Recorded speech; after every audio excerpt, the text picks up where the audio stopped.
Yan, name tag natin. So back to back yan. So napakaganda, di ba?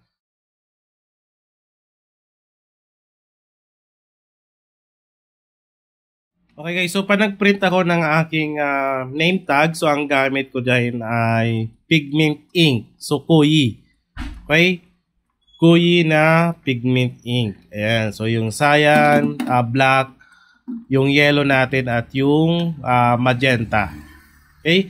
So dito naman sa ating photo paper, kahit anong photo paper, basta kaya nung printer nyo. Okay, sa akin kasi L3210, ang pinakasagad ko na talaga dyan, pag QAP, 200 GSM. So hanggat mare, 180 GSM lang kasi pag QAP masyadong makapal.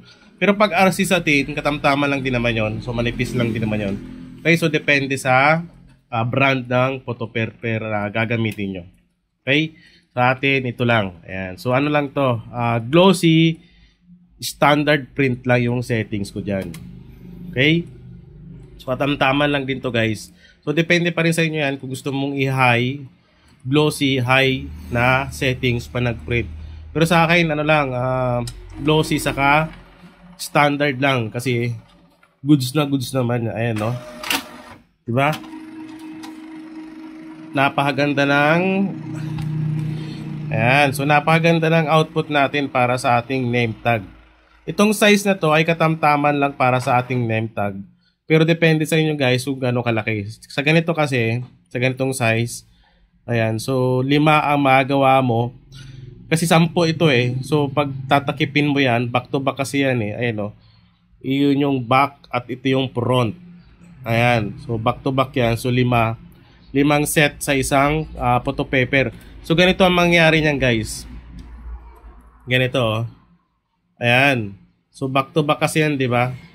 Yung in case of emergency sa likod at yung name ng estudyante. So laminate nyo na lang. Tapos lagyan nyo ng eyelet paglalagay ng tali.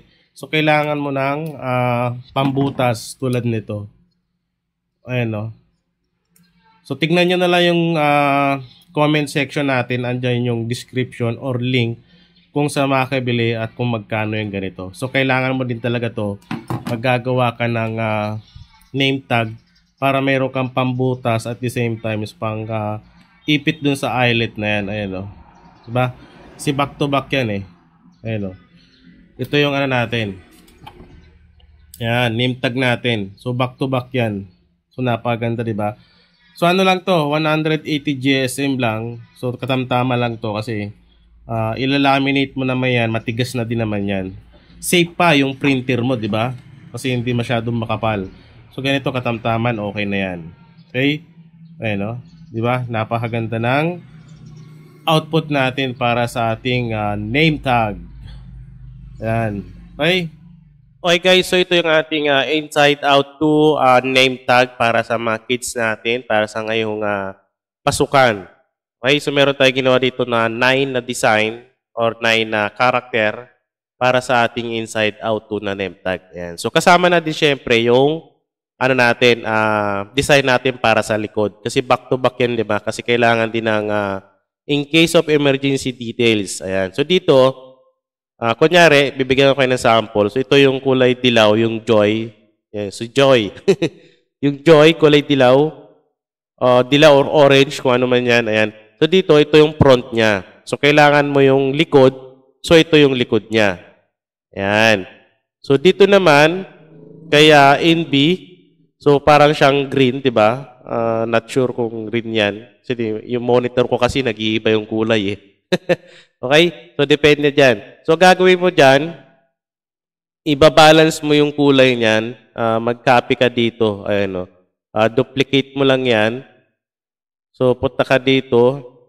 Yung kulay, kukunin mo yung kulay niyan. Yan. Yan. Kunin mo yung kulay niyan. I-paste mo dito sa isa. Yan. Yan. So, yun yung kulay niya, di ba? O, di ba? So, ganun lang din naman kadali yun. So, ibabalance mo lang, ibe-blend mo lang yung kulay nung front sa yung back para mag-match sila, di ba? Yan. So, pwede mo siya i-edit Dito, i-edit mo talaga ito kasi papalitan mo to ng pangalan ng estudyante na gagawan mo, di ba? So, na-edit yan, napapalitan din ng font o napapalitan din ng kulay. So, depende sa inyo yan, guys. So, ito idea lang din naman. Pwede nyo baguhin yan, depende sa taste nyo or depende sa request ng client nyo kung paano at anong design yung gagawin. Okay, so kumbaga pinaka-base lang ito, itong template natin. Yan. So, pwede mo din siyang baguhin o i-move. So, depende sa inyo, guys. Yan. So, baguhin nyo na lang kulay. So, dito, kailangan, mas maganda, advice ko lang din, tulad nung napanood nyo kanina sa intro natin, mag-print kayo ng sample para meron kayong ipakita sa customer nyo para mabilis silang pumili. Diba? So, pag nakapili sila, mabilis na rin kayo makapag-decide kung ano yung ipiprint nyo, tapos i-edit nyo na lang, ang kukunin nyo na lang yung details ng ating client, yung name ng estudyante. Diba? So, para mas mabilis. So, kailangan mag-print kayo ng sample para meron kayo may pakita dyan sa printing shop nyo. Meron kayong pan-display. So, ito yung ating inside out to. Ito yung template natin. So, para marami silang pwede pagpilian. Ano to? Bundle ito doon sa ating ginawang notebook cover. Yan, di ba? Pang ano natin to doon? Pang bundle. Para naka-partner siya, di ba? Yung notebook cover natin. Yan. So, kasama din dito yung bundle natin para sa subject name natin. Maganda rin to i-bundle doon. So, meron na tayong 3 na design para sa back to school natin. Okay? Ayan o.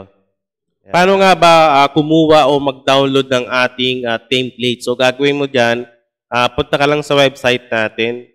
Yan. So, login mo yung details mo. Kung wala ka pa ditong account, mag-message ka lang sa page natin para ma-assist kita.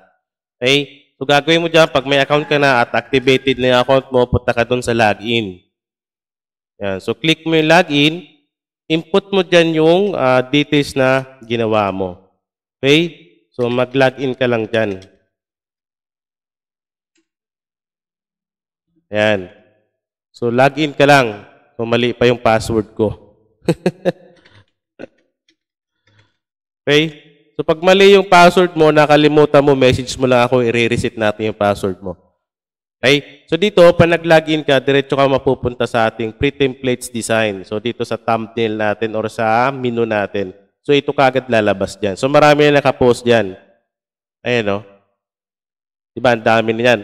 So, dito sa atin, meron na tayong sa inside out to, meron na tayong notebook cover. Ayan. At yung subject name natin. At ito yung pinaka-topic natin ngayon, yung inside out to name tag.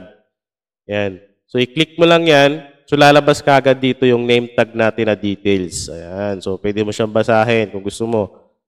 Ayan. Para meron ka ring idea.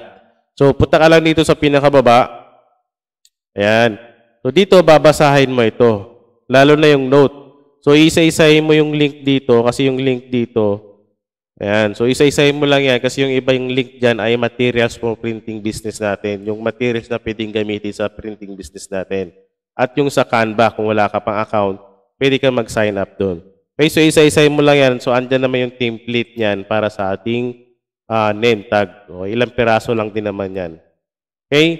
Yeah. So, pag wala ka pang at kapag na-download mo na at kung bago ka pa lang, so check mo na lang dito yung mga na-upload natin nung una. Ayan, no? Notebook label, notebook lines, so notebook mock-up, notebook cover, magpacks template. So marami yan guys, check nyo na lang. At sulit na sulit yung ano nyo dyan, yung monthly nyo sigurado naman yan. Ayan. So message lang guys sa ating page na gusto mag-passes kung gusto mo magkaroon ng account dito sa ating website.